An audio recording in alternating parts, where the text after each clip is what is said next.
আজ রাজ্যে আসছেন প্রধানমন্ত্রী নরেন্দ্র মোদী। আলিপুরদুয়ারে তার সভা রয়েছে, কিন্তু এই সভায় নেই দিলীপ ঘোষ। প্রোটোকল অনুযায়ী যারা নেতা তারাই ডাক পেয়েছেন। আমি কোনো পদে নেই, আমি সাধারণ কর্মী। উনি যখন কলকাতায় আসবেন আমি যাব, এমনই মন্তব্য বিজেপি নেতা দিলীপ ঘোষের। আলিপুরদুয়ারে মোদীর সভায় আজ নেই দিলীপ ঘোষ। প্রোটোকল অনুযায়ী যারা নেতা তারাই ডাক পেয়েছেন। আমি কোনো পদে নেই, আমি সাধারণ কর্মী। উনি যখন কলকাতায় আসবেন, অর্থাৎ প্রধানমন্ত্রী যখন কলকাতায় আসবেন, তখন দিলীপ ঘোষ যাবেন, এমনটাই মন্তব্য করেছেন তিনি। অয়ন ঘোষাল আমাদের প্রতিনিধি রয়েছেন আমাদের সঙ্গে টেলিফোন লাইনে। অয়ন, আলিপুরদুয়ারের সভায় আজ দিলীপ ঘোষ তিনি উপস্থিত থাকবেন না, এবং তার কারণও তিনি বললেন। নিঃসন্দেহে, কারণ দিলীপ ঘোষ তো একথা নতুন বলেননি। দিলীপ ঘোষ এর আগেও বলেছিলেন যে তিনি বিগত 3 থেকে 4 বছর কোন দলীয় কর্মসূচিতে ডাক পান না।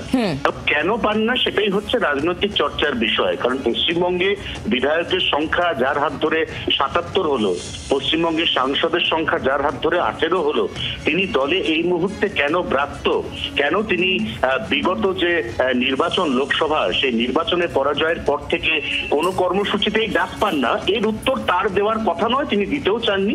তিনি বলেছেন দল তাকে যখন যে দায়িত্ব দিয়েছে তিনি নিষ্ঠার সঙ্গে পালন করেছেন। যদি ভবিষ্যতে দল প্রয়োজন মনে করে তাহলে তাকে আবার নতুন কোনো দায়িত্ব দেবে, না হলে তিনি একজন সাধারণ কর্মী হিসেবেই থেকে যাবেন দলের মধ্যে। এবং সেক্ষেত্রে স্বভাবতই তার যে কোনো কর্মসূচি, সে প্রধানমন্ত্রী আসুন বা কেন্দ্রীয় স্বরাষ্ট্রমন্ত্রী, ডাক পাওয়ার কথাও নয়, এবং সেই কারণে তিনি ডাক পাননি বলে দিলীপ ঘোষের দাবি। ধন্যবাদ অয়ন তোমায়। অয়ন ঘোষাল আমাদের প্রতিনিধি ছিলেন আমাদের সঙ্গে। দিলীপ ঘোষ তিনি কি বলেছেন এই বিষয়ে শোনাবো আপনাদের। কর্মীদের সঙ্গে আছি, আমি সাধারণ কর্মী, সাধারণ কর্মীদের সঙ্গেই আছি। যারা লিডার আছেন তাদের প্রোটোকল থাকে, তাদেরকে থাকতে হয় প্রাইম মিনিস্টারের সঙ্গে। আমি কোনো পদাধিকারী নেই, আমি সাধারণ কর্মী হিসেবে এখানে যখন আসবেন সেখানে যাব। উত্তর বাংলার প্রোগ্রাম আছে, ওখানকার কর্মীরা থাকবেন। জনসভা আছে, তো ওখানকার কর্মীরাই যাবেন। কলকাতায় যখন আসবেন আমরা এখানে থাকবো। দিলীপ ঘোষের বক্তব্য আমরা শুনছিলাম। বিজেপির রাজ্য সভাপতি সুকান্ত মজুমদার তিনি কি বলছেন এই প্রসঙ্গে শোনাবো। ইতিমধ্যেই তৃণমূলের তরফ থেকে অপারেশন সিঁদুর নিয়ে বিভিন্ন রকম মন্তব্য যেমন উঠে আসছে, তেমনই তারা বলছেন যে দিলীপ ঘোষকে আপনারা কোণঠাসা করে দিচ্ছেন, আপনাদের ঘরে কোনো ঐক্য নেই। কি বলবেন? দেখুন, প্রথম কথা হচ্ছে তৃণমূলের যে তির্যক মন্তব্য আসছে সেটা অত্যন্ত স্বাভাবিক। আপনি যদি রজনীগন্ধার গাছের পাশ দিয়ে যান আপনি সুবাস পাবেন, গোলাপ বনে গেলেও পাবেন।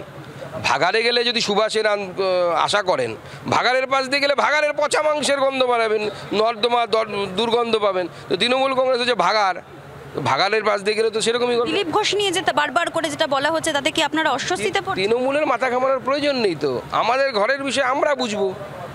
দিলীপ ঘোষ পার্টির নেতা, ননস্টিকা পার্টির নেতা, সুকান্ত মজুমদার পার্টির নেতা, আলটিমেটলি আমরা সবাই বিজেপির কর্মী। তো কার কি হবে সে পার্টি ঠিক করবে না। আমি আজকে রাজ্য সভাপতি আছি, কালকে পার্টি আমাকে বলতে পারে তুমি যাও বাড়ি গিয়ে বসে থাকো, তোমার পার্টির প্রয়োজন নেই। Party is the the organisation, that is the main thing. তারা পার্টি যা মনে করবে সেই অনুসারে হবে। বাংলার আওয়াজ, বাঙালির আবেগ, জি 24 ঘন্টা।